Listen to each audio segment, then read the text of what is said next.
Emotions are difficult, man. I get it. Should you cut them off completely, or should you display them to show your humanity? You see so many different viewpoints and opinions on a daily basis, but what should you do to be a real man? I hope to help you answer that question. If you're anything like me, young, gym rat, have aspirations of being successful, you need to be the best version of yourself. But every single day, you see and consume so many different pieces of advice on the correct way to act. Some will say that real men are emotional creatures. Others will say that a real man doesn't have emotions at all. You need to cut them off. You need to take ashwagandha, for example, to cut off all emotions and not feel anything. So what is the right path? One quote that I really like and live by, I unfortunately don't know where I heard it, so I can't even give credit. But the quote says, being a man isn't about not having emotions. It's about controlling and understanding the ones you do feel. What does this mean?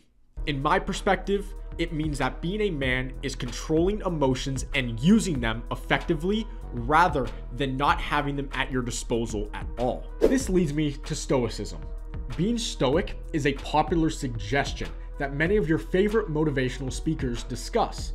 But what if I told you that you might be taking it the wrong way? Stoicism was never meant to mean having no emotion like it is implied nowadays. Being stoic means that you do not complain or display your negative emotions. Yes, negative. That is important and we'll get there later.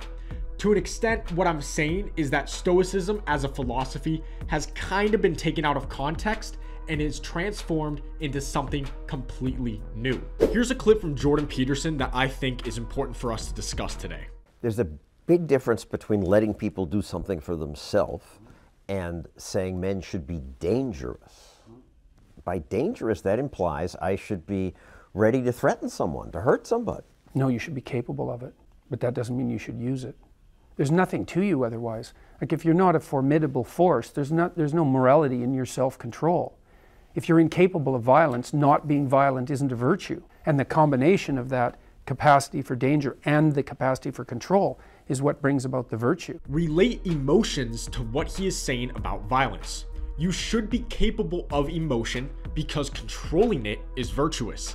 There is no virtue in not having emotion or letting them run free. Like I said earlier, understanding and controlling your emotions is where your best self lies. You've made it this far. Let's dive a little bit deeper and get a little bit more personal with your assumed situation. Listen, I'm 21.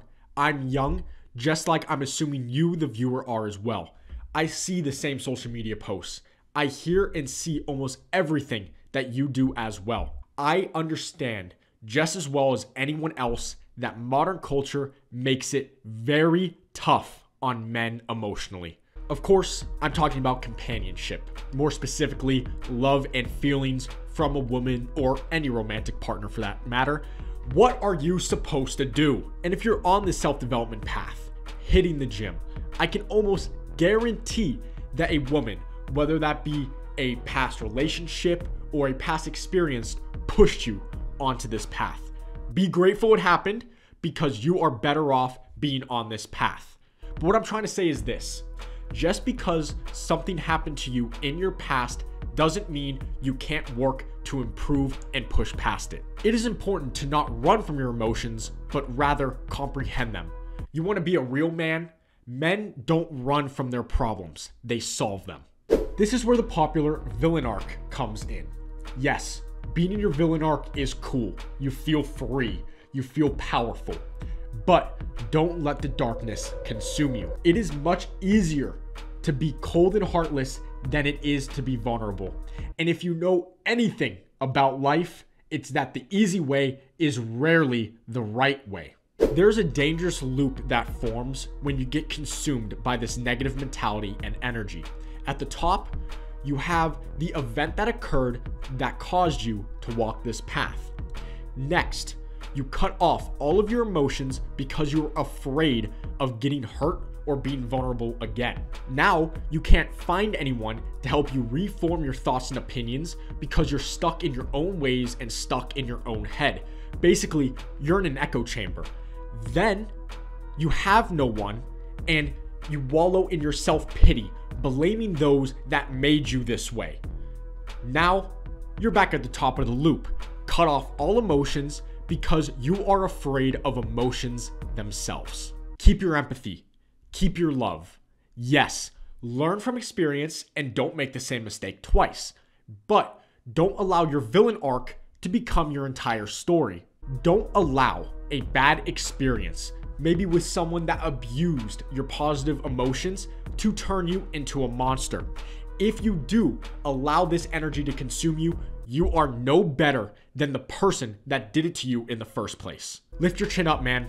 Be the bigger person, because that is how you become the best version of yourself. This goes back to Stoicism. Like I said earlier, it's about not complaining about your bad emotions, but also allowing your positive emotions to flow. Love, happiness, whatever other emotions that you attribute to positive, let them flow through you. These emotions are overwhelmingly powerful, and without them, you will not achieve your goals. Harboring negativity will keep you down here and blinded, but allowing positivity to flow through you will allow you to elevate and open your eyes. What should you do as a man? The question that I asked to open this video. Establish emotional intelligence and maturity. Don't run from your problems, solve them. Be the best version of yourself every day. I hope you did gain something from this video. Please leave a comment to help someone else out and maybe give them some advice from your perspective. If you did gain something from this video, click this button right here to subscribe to the Beast Training channel for more fitness motivational content. Over here, click this button to watch a video that YouTube thinks is the best video for you. Embrace chaos and release your beast.